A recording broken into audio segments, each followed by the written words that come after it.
பெற்றோர் சென்று பார்க்கிறார்கள், அந்த பெண்ணை காணவில்லை. அக்கம் பக்கத்தில் தேடி பார்க்கிறார்கள், காணவில்லை. அதற்கு பின்னாலே மறுநாள் காலையிலே காவல் நிலையத்தில் இருந்து புகார் கொடுக்கிறார்கள். காவல் நிலையத்தில் இருக்கிற புகார் கொடுத்த உடனே அங்க இருக்கிற அதிகாரி, உன் பொண்ணு எங்கேயாவது போயிருக்கு, நீயே போய் தேடி பாரியா, இல்லைன்னா நாளை காலைல வந்து பாரு என்று சொல்லுகிறார்கள். வாங்க புகாரை வாங்க மறுத்து விடுகிறார். பிறகு ஊர்ல எல்லாம் தேடிய பிறகு மறுநாள் காலையிலே அந்த பெண் பிணமாக ஒரு ஆற்றங்கரையிலே கிடந்திருக்கிறார் என்று சொன்னால் தமிழ்நாட்டில் எவ்வளவு பெரிய கொடுமை இது! இன்றைக்கு பெண்கள் தனியாக நடமாட முடியாத அப்படிப்பட்ட சூழல் வருகிறது. ஒரு பாலியல் கொடுமை எந்த அளவுக்கு மோசமாக நடக்கிறது!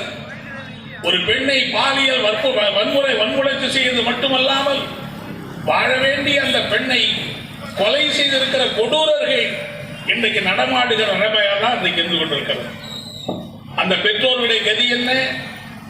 அந்த பெண்ணை ஈண்டெடுத்து பள்ளிக்கூடம் வரை படிக்க வைத்த அந்த அவருடைய இதை எப்படி பதறி இருக்கும்? ஏன் நான் இதை சொல்லுகிறேன் என்று சொன்னால், தமிழ்நாட்டிலே சமூகம் எவ்வளவு சீர்கெட்டு போயிருக்கிறது என்பதை நாம் எண்ணி பார்க்க வேண்டும்.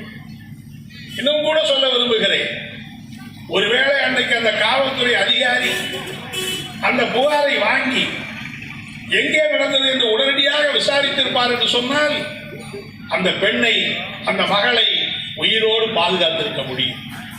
காவல்துறையில் இருக்கிற அதிகாரியுடைய மெத்தனமான போக்கு இன்றைக்கு அந்த பெண்ணுடைய உயிர் பறிக்கப்பட்டிருக்கிறது. ஏன்தான் காவல்துறை இப்படி நடத்துகிறதோ நமக்கு புரியவில்லை. காவல்துறை அதிகாரிகளை பார்த்து ஒரு பெண் காணவில்லை என்று புகார் கொடுத்தால் புகார் கொடுக்கிற பெற்றோரையே கேவலமாக பேசுவது என்ன நாகரிகம் அது? தன்னுடைய பெண்ணை காணவில்லை என்று அந்த தாய் போய் கதறுகிறார். அவரை தரக்குறைவாக பேசுகிற அதிகாரி என்ன காவல்துறை அதிகாரி? நம்முடைய காவல்துறையினருக்கு இப்படிதான் பயிற்சி கொடுக்கப்படுகிறது.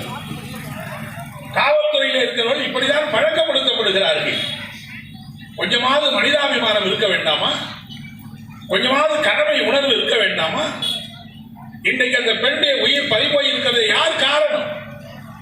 எனவே இன்றைக்கு சமூகத்திலே ஒரு மோசமான கலாச்சாரம், ஒரு வன்முறை கலாச்சாரம் தலையெடுத்து வருகிற காட்சியை தான் நாம் பார்க்கிறோம். 4 நாட்களுக்கு முன்னால் மதுராந்தகத்திலே இப்படி ஒரு பெண் பாலியல் கொடுமை செய்து படுகொலை செய்யப்பட்டிருக்கிறார். இப்படி திரும்பிய பக்கமெல்லாம் நடைபெறுகிறது. ஏன் நடைபெறுகிறது? இதை எதிர்த்து இதை கட்டுப்படுத்துவதற்கு அரசு நடவடிக்கை எடுக்க வேண்டாமா?